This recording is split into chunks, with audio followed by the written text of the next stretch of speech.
This is The Joe Gaither Show on BamaCentral.com.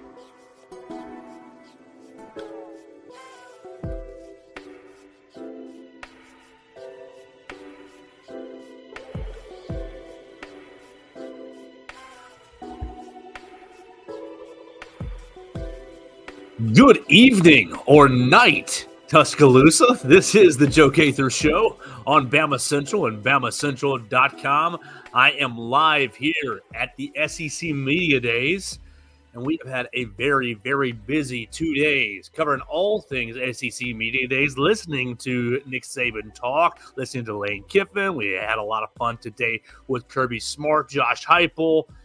A little bit of Eli Drinkwitz action as well. Oh my gosh, we have been so busy writing for all of the Walsh Writing Network websites, particularly Bama Central, BamaCentral.com, your home for the Alabama Crimson Tide on SI. And today we wrote a lot on Mizzou Central, writing about those Missouri Tigers. Are they going to follow up their Cotton Bowl win or not? But that's not what we're here to talk about tonight.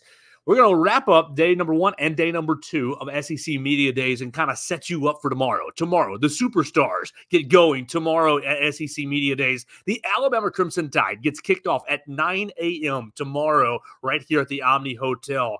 Down, 4 levels from where I'm sitting right now. We will hear from Kalen DeBoer, from Jalen Milroe, from Tyler Booker, and from Malachi Moore. I've got my 3 questions ready for all 3 guys. I'm hopeful to get a little bit of time with all of them, and then we'll spend the rest of the day looking for fun interviews and people to talk to, the who's who in college football.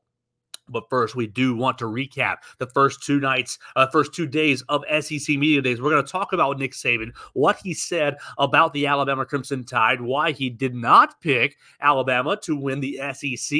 We're going to talk about Kirby Smart, their dangerous driving over there in Athens, and his comments about that. We're going to talk about how polite everyone has been right here at Bryant-Denny Stadium.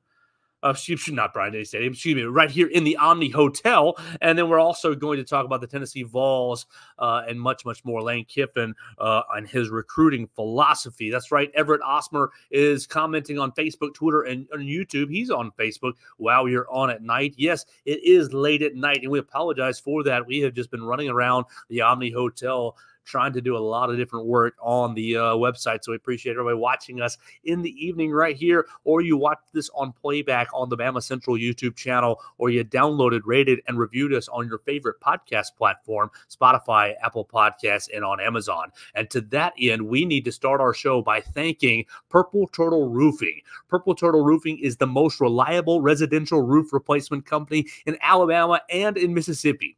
Whether it's addressing leaks, storm damage, or general wear and tear, Purple Turtle Roofing is going to be there to deliver exceptional roof repair for your property. Purple Turtle Roofing is the leading expert in local residential roofing solutions, specializing in providing unparalleled service and quality craftsmanship for all your roof replacement needs.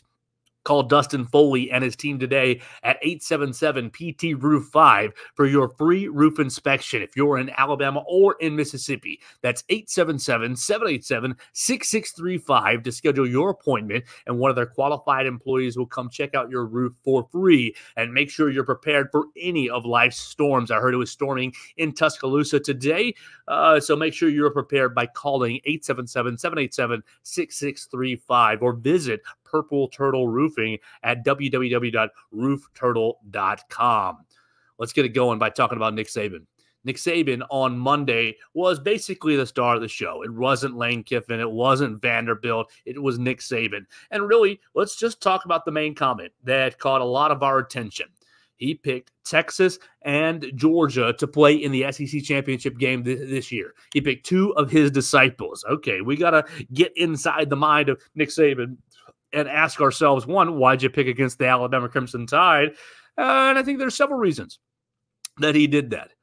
First and foremost, I think that he wants to show in his new role that he is a member of the media and he's going to be objective and he's going to give you his real and honest opinions. And I do think that he thinks that Texas and Georgia are the most talented teams in the SEC this season, particularly with his absence leaving the Crimson Tide. I do think that he's got confidence in Kalen DeBoer, but You never want to see. I mean, if you leave an organization, you obviously are thinking, oh, they're going to hurt without me. And I don't think it's vindictive of Nick Saban. I think it's a natural human emotion. I know organizations that I have left, whether they are better off without me or not, I have always the next day thought, oh, they're going to hurt without me. That's just a little arrogance that I have myself, and I think it's a human emotion. So I think that was a small factor. A secondary factor. I think he wanted to honor and celebrate some of his former assistants, Kirby Smart and Steve Sarkisian. You got a lot of Saban assistants here in the SEC. And as we heard today, Nick Saban calling Kirby Smart his best ever assistant coach. Hard to argue with the years of service that he gave to Nick Saban here in Tuscaloosa. And obviously it was Georgia Day today, and Kirby Smart really set up the day by honoring Coach Saban in his opening statements, calling him basically, I am the man that I am today. I am the coach that I am today because of him. So mutual love, mutual respect between Nick Saban and Kirby Smart throughout the last day and a half. But why really did Nick Saban pick against the Alabama Crimson Tide? He basically went on to say, okay, Alabama is very, very talented, but I'm concerned about the issues in the secondary. And we've talked about it a lot on the show throughout the summer, all the inexperience at the defensive back room, particularly at cornerback. But Alabama hit the transfer portal pretty hard. They went out and got Deshaun Jones out of Wake Forest. They already had Damani Jackson. Damani Jackson committed from USC to Alabama under Nick Saban, and he maintained his commitment. So you went and got 2 transfer portal cornerbacks. You hit the transfer portal for King Mack from Penn State. You hit the transfer portal for the young man from Charlotte. You really went out and got, Keon Sav out of Michigan. So 3 safeties in the transfer portal. But really, when you look at the defensive backfield, the only guy that really Coach Saban has experience coaching now is Malachi Moore. And so I wonder if Coach Saban was doing 2 different things. One, recognizing the turnover in the defensive backfield, and there is a lot of turnover. We just kind of highlighted a lot of it. Recognizing the inexperience at the defensive backfield room, I think you will eventually see one of these freshman corners starting for the Alabama Crimson Tide. I think it's going to be Damani Jackson and either Xavier Brown or Zay Mincy or Jalen Mbakwe. And that's no disrespect to Deshaun Jones. I just think these freshmen are going to be very, very talented and are going to be really hard to keep off the field. Again, I think you're going to see freshman Red Morgan get a lot of playing time this year for the Crimson Tide. I think the secondary is going to be rotating bodies all day long. And I think that Coach Saban probably picked against Alabama because of the secondary, because the secondary is his baby. A lot of those guys transferred out of Alabama. Trey Amos, Caleb Downs, you got Des Ricks, you got the cornerback who went, Antonio Kite went to Auburn, right? You got a lot of defensive back players who transferred out of Alabama, and those are his guys. And he thinks, Alabama lost a lot of my guys, lost a lot of the guys that I coached. And so, of course, that's going to leave Coach Saban with concern for the defensive backfield. I think that's valid. I think that's legitimate. But I wonder if Coach Saban was trying to pull a little trick for the Alabama Crimson Tide, trying to serve a dish that he loves for the Alabama Crimson Tide. And we've kind of danced around it a couple times on the program before. What is rat poison? I find that a lot of Alabama fans end up taking positive comments. Alabama's going to be number 1. Alabama's going to win the SEC. And they say, oh, that's rat poison. No, that's not rat poison. Nick Saban is serving up the rat poison, giving it, what did he say? Oh, you guys served rat poison this year. It was really yummy. Affecting the team. I wonder if he was basically becoming a naysayer. Basically saying, I'm going to doubt my guys, and they will work that much harder. Malachi Moore, we're going to hear from him tomorrow, and I'm sure that Malachi Moore is going to be asked about Coach Saban's maybe lack of faith in the secondary. Coach Saban spent all year long last year, all year long, every time Malachi Moore's name came up in any media setting, he complimented Malachi Moore for his heady play, for his ability to get the secondary on the same page, and for his leadership in the secondary. Well, Malachi Moore is still operating in the back end of the Alabama defense, obviously learning a different system. I wonder if Nick Saban was just kind of adding an extra layer of motivation for this year's Alabama Crimson Tide while complimenting some of his former assistants and also being a little bit sensitive to the losses that Alabama's faced, particularly with the position group that he spent the last 17 years coaching.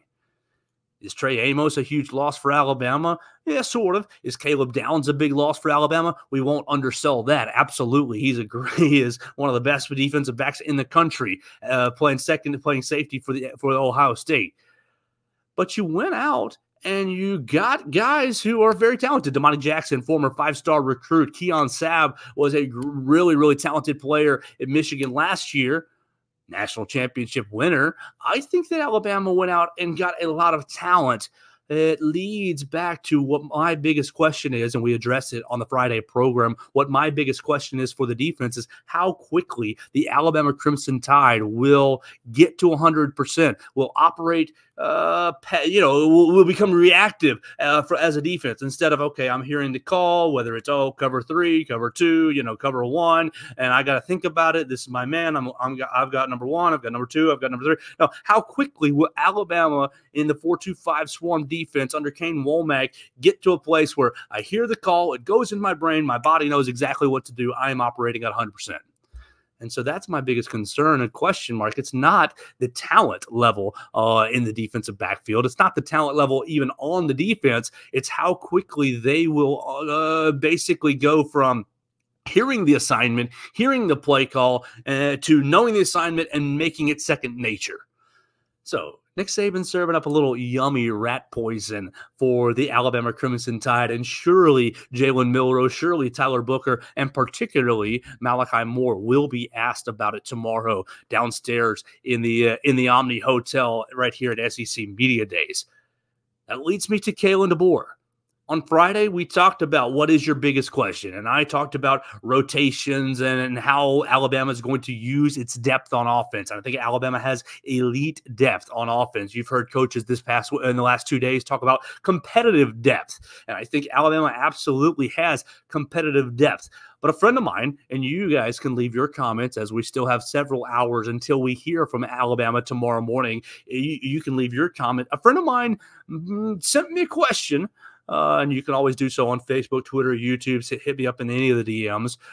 Send me a question that I think is very, very valid and maybe better than any question that I've already come up with. A friend of mine that sent me a question said, Joe, I would ask Kalen DeBoer, what is your schematic influence on the Alabama offense? And it kind of dances around or kind of addresses a topic that we have danced around throughout the offseason. I've talked about how I believe the Alabama offense is going to be very, very deadly this year. I've talked about how I think the Alabama offense is going to take a step forward schematically. And we've talked about Kalen DeBoer putting players in positions to succeed. Kalen DeBoer operating with less at other places and basically getting the most out of his players. Well, I think that's a great question. What is your schematic advantage, Coach DeBoer, and what will be your schematic influence? Obviously, you see Nick Sheridan, you see Jamarcus Shepard as two of the forward-facing offensive coaches, and you already know Robert Gillespie, the holdover from Nick Saban's staff here at Alabama. But I wonder, and I think it's a great question, what is Kalen DeBoer's schematic influence on the Alabama offense? I think that if I get a chance in the main media room tomorrow, I'll go with that. If you guys have a different question, if you think you can top that question, please feel free to drop it in the comments section at Facebook, Twitter, and YouTube. I am really looking forward to getting into the main media room tomorrow to hear from Kalen DeBoer and spending some time with Jalen Milroe, Malachi Moore, and Tyler Booker. We're going to keep it going on the program. I want to talk about Kirby Smart and what he talked about the driving incidents. And I want to talk about how he and the Tennessee players discussed the Alabama Crimson Tide matchup without Nick Saban this season. Before we do that, though, I do want to give a shout out to my friend Derek Daniel State Farm. You can call him today at 205-758-3391 for all of your insurance needs. Derek Daniel operates right up there on Highway 69 North, 4604 Highway 69 North in Northport, Alabama, 35473. Call him today for a home, life, and auto insurance quote. Call him actually tomorrow morning at 8:30 for your home, life, and auto insurance quote. And tell him that the Joe Gaither Show sent you. We look forward to representing Derek Daniel, and we love representing Derek Daniel right here on the program. So we heard from Kirby Smart today. And Kirby Smart had a lot of the coach speak going on, and he talked about, every game in the SEC, the next game is the biggest game, and every game is hard in the SEC. Well, you can't convince me of that when you're playing Vanderbilt, Coach. Sorry. But really, before the main media session, he was asked about the driving situation. And after the main media sessions, he was asked about the driving situations. We've talked about it on the program before. 24 violations, 24 car violations, reckless driving, DUI, 24 violations since last January. Last January, where 2 people in the Georgia program died. And Kirby Smart, I thought, gave a pretty decent answer. Obviously, he wanted to defend his players. Oh, it's not as bad as you think. We got good kids here. And yeah, look, you get in a car accident, it doesn't make you a bad person. You drive fast, it doesn't make you a bad person. We drove a little bit quickly getting out here to Dallas. And so I don't think it makes you a bad person, but the pattern has to stop. And the pattern is obviously a pattern for the Georgia program. So what did he say that they're doing about it? Well, the Georgia Collective, he said originally, I think it was kind of described as a fine, but it's not exactly a fine. The Georgia Collective is taking the player, whoever the player is, whether it be any of the offensive Smile London from last week or the offensive lineman from last week, and saying, okay, this is the earnings that you were scheduled to make. We are now cutting back on it. It's effectively a fine. It's not a fine in contract language because the players are not employees, right? And you got to make that very clear. It's not a fine in contractual language, but for simple terms, for you and I, the players are getting fined by the Georgia Collective. And that's really what their next step has been. And we'll see if that step curbs the reckless driving in Athens.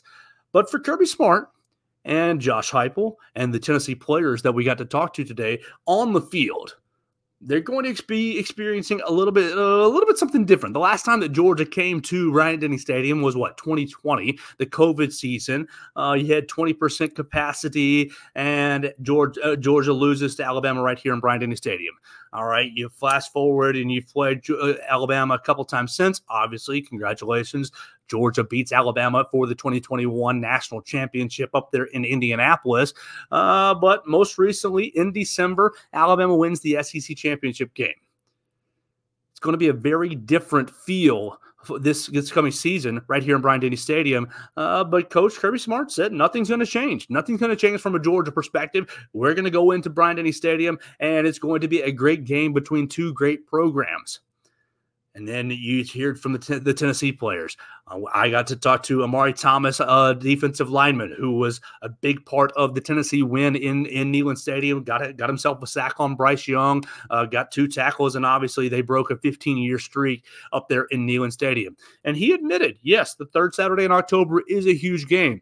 But they continue, and Cooper Mays as well. Our man Will Miller talked to Cooper Mays a good bit about the 3rd Saturday in October, and they all said, oh, yeah, it's a big game. We're focused on the next game. We're focused on the first game. We got to take it game by game and focus on ourselves, and it's business as usual. Nobody wanted to put out the bulletin board material, which is respectable, absolutely respectable. But it makes me wonder, really, what the value of the SEC Media Days is. Now, granted, it's a lot of fun to be out here, and we really, really appreciate being out here to represent all 8 websites and really 3 websites on the Walsh Writing Network, Cowbell Corner, Mizzou Central, and, of course, right here, our home website, BamaCentral.com. But really, you're getting all these political canned answers, and it makes me just wonder what really is the value, because same, Brent Venables, every game. We're looking forward to renewing the rivalry with Missouri. We're looking forward to playing Texas. We're looking forward to these games. Everything's big. We're looking forward to everything. It's just a big word salad that a lot of these coaches are constructing and spinning. And while it's awesome to be out here, and really it's great for connections and great to meet other members of the media and try to really get excited for the year, I think that's what it serves, what the best purpose is, what the most effective purpose is. It gets people excited about college football. Alabama kicks off on August 31st. How many days away is that? August 31st, days till. You have 46 days until Alabama kicks it off. And from here, it's basically no days because Alabama is going to report to fall camp at the end of the month. We're going to get back on, midday Thursday after Auburn gets done at the podium. We're going to be coming back to Tuscaloosa. It's going to be another week to say hi to the family, to get your things done around the house. And from there, it's fall camp. And boom, fall camp is going to fly by. Especially for us in Tuscaloosa. Kalen DeBoer operating with morning practices is going to change our routines. It's going to fly by. Hang in there. You got a couple more weeks for football to be coming. The last thing that I want to talk about, particularly pertaining to SEC Media Days, is Lane Kiffin. Lane Kiffin really went after the transfer portal hard. And on Monday, he basically credited Nick Saban and Kirby Smart for his transfer portal philosophy. And you can read about that at BamaCentral.com. But he went to Nick Saban and went to Kirby Smart and said, okay, this is what these guys have done, and went to the transfer portal, brought in a huge class. He's got guys like Walter Nolan. He's got guys like Princely Omunlamalian. He's got Antoine Wells Jr. and, like we said, former Alabama defensive back Trey Amos. And why did he do that? Well, Lane Kiffin admits that, okay, we've got to have guys who fit length and size, and we don't have that really. So what does Alabama do when they need somebody in the transfer portal? You go out and get a Jamison Williams. You go out and get a Jahmyr Gibbs. You go out and get a starter. You go out and get an impact player. And I think that that's exactly what Lane Kiffin and Ole Miss does. And Ole Miss, sneaky team. I think Ole Miss has one of the softest schedules of any SEC contender. You look at the Texas schedule, you look at the Ole Miss schedule, and you look at the Missouri schedule, and you talk about contending teams in the SEC, and those three teams have perhaps the three softest schedules.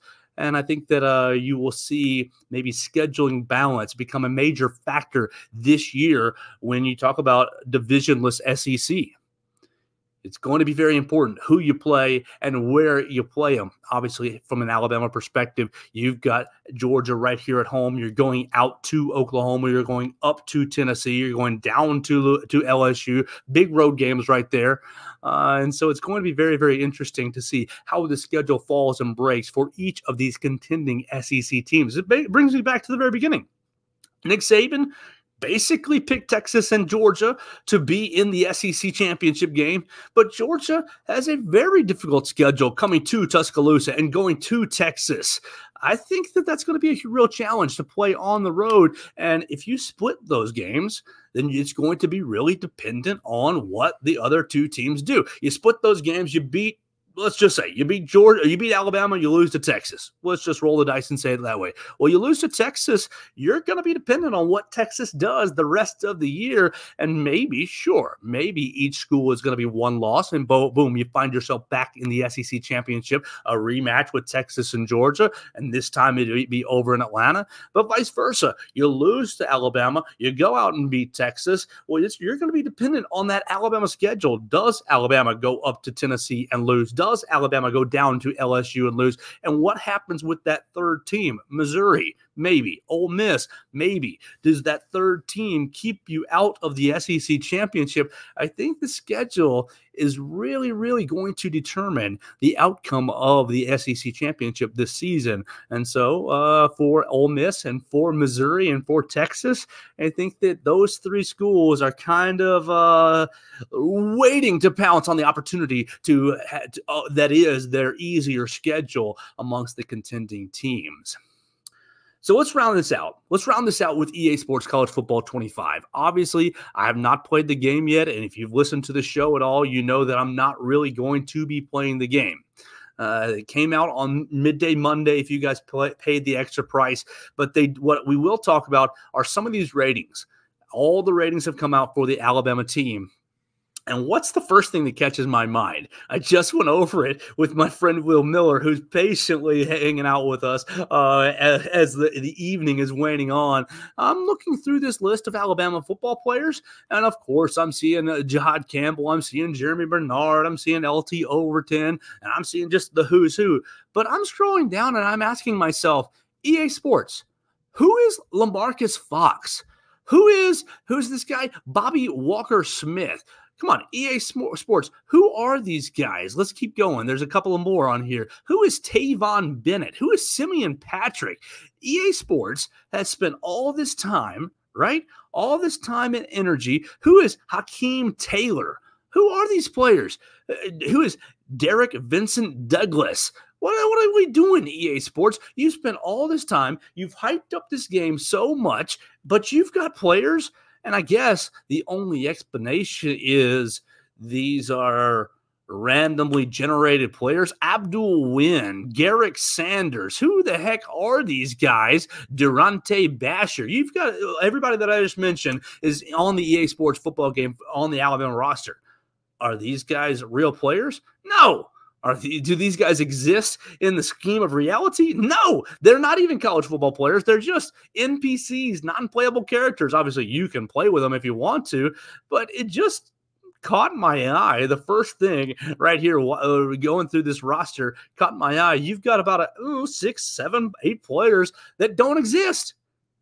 And so it doesn't make any sense what we're doing, EA Sports. Obviously, it's going to be a lot of fun to play with Ryan Williams, and you see him rated as an 81, and he's one of the better freshmen in the game. And obviously, if you take the time to play with Ryan Williams and develop him in your particularly universe or world, whatever you want to call it, he's going to be one of the better players over the course of 4 years for you, or 3 if it's realistic, because that man's going to go on into the NFL after 3 solid seasons here in Tuscaloosa.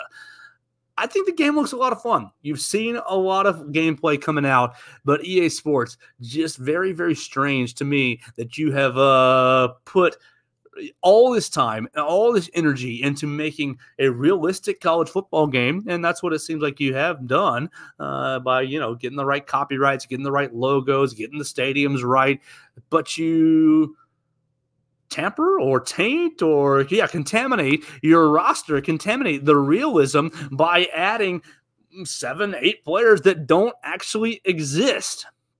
You look through the roster, and we're talking defensive backs mostly. So let's talk about the highest rated defensive backs. We already talked about Malachi Moore on a show, last week at 92, one of the highest rated players, one of the top 100 players in the game. Well, Keon Sabb, transfer from Michigan, is rated as an 88. All right, so come on. We're cooking with gas here in the secondary. Damani Jackson, we mentioned him earlier, 86. We're still cooking with gas. You continue on, and you're looking for another defensive back. Devontae Smith, 84. All right, maybe you see Devontae Smith play a little bit of corner. He's probably going to be a safety. He's listed as a safety on the game. He's been playing safety in Tuscaloosa, but he's a player that actually has experience right here in Tuscaloosa. But as you continue on, it starts to get a little bleak. The next guy is Jalen Mbakwe, cornerback. He's rated as a 79. King Mack, this is a transfer from Penn State, is rated as a 79 as well. Xavier Brown, freshman, rated as a 79. Jaleel Hurley, redshirt freshman, 79. So you're seeing a trend. You're seeing guys just on the cusp of 80. Zay Mincy, cornerback, at 78. Deshaun Jones, the transfer from Wake Forest, 78 as well, which is kind of why I think that by the end of the year, and really probably early into the year, week 3, week 4, week 5, you're going to see Damani Jackson and one of these 3 freshmen, be it Jalen Mbakwe, be it Zay Mincy, or be it Xavier Brown, take over as that second corner. Safety Bray Hubbard is listed as a 75. Safety Cameron Howard listed as a 76. So yeah, Coach Saban, you're not wrong. The secondary is a concern, but I think that you have plenty of talent in the secondary. I think you have plenty of talent in the secondary, enough to get by and enough to make things work. My man Wendell Hare leaving a comment as we get out of here. Those names will probably be changed to newer recruits that are coming in if they update the game. Well, you got Kevin Riley, and so you've got the summer recruits. Kevin Riley, you've got the summer enrollees is in there already. I just think that Wendell, they just threw a bunch of names in to make the numbers work. And so it just makes me laugh as EA Sports was really striving for realism, but they mix in about 8 or 9 players that don't exist at all in college football. But we'll see if they update it. Things are early. Obviously, the game only came out yesterday, and we do expect lots of updates to come. What else we expect are updates tomorrow. I'm getting my day going bright and early. 7 a.m., I will be on WNSP. As I put this episode out, I'm going to put it on the Bama Central YouTube channel. You're probably going to be watching it on Wednesday as you start your day, and I appreciate you doing that as you get excited for the day. WNSP for myself at 7 a.m. And after that, it will be full go chasing down Jalen Milroe, chasing down Malachi Moore, and Tyler Booker. I was told, we'll see. It was basically the edict that I was given. And so hopefully it will be just like last year where I get 3 to 4 minutes with each of the players while they are milling around the facility right here at the Omni Hotel. At 9 a.m., we will hear from Kalen DeBoer in the main media room. It'll be myself and Will Miller, and I think we're going to try to get as close to the front as possible so that we can get good pictures and so that we can get a question. Right now, my question, I am going to take my friend's question. What is your schematic influence on the offense, Kalen DeBoer? Unless you can chime in on the comment section and change my mind, feel free to do so. So we'll ask him that tomorrow morning at 9 a.m., and we'll have updates for you at BamaCentral.com. And then after that, Tyler Booker and Malachi Moore and Jalen Milroe will break out in the media room, and we'll go to a couple of those guys. We'll have video for you on the Bama Central YouTube channel. And after that, it's going to be flipping our gears to Mississippi State. We'll be working for Cowbell Corner, covering Jeff Levy's first SEC Media Days appearance. It's going to be a lot of fun tomorrow. It's going to be a busy day. I'm actually about to produce this bad boy and jump in the bed so that I can get up early and get after it. As we get out of here for the day, I want to thank everybody who commented on the show. I saw a handful of you guys commenting, and I really, really appreciate everyone who supports me. But who I really appreciate supporting me is Purple Turtle Roofing. You can call them today at 1-877-787-6635. Purple Turtle Roofing is the most reliable residential roof replacement company in Alabama and in Mississippi. Whether it's addressing your leaks, storm damage, or general wear and tear, Purple Turtle Roofing is going to be there to deliver exceptional roof repair for your property. Call them today, 877-PT-ROOF-5. Dustin Foley and his great team will come out there and give you a free roof inspection. They'll send one of their qualified employees, and they will check you out for free. Visit them online at www.roofturtle.com and make sure that you're prepared for any and all of life's storms. I'm getting out of here for the night. I appreciate all you guys for watching us on YouTube, Facebook, and Twitter, or listening to us on Spotify, Apple Podcasts, and Amazon. We are the home of the Alabama Crimson Tides on SI. This is the Joe Gaither Show on Bama Central and BamaCentral.com.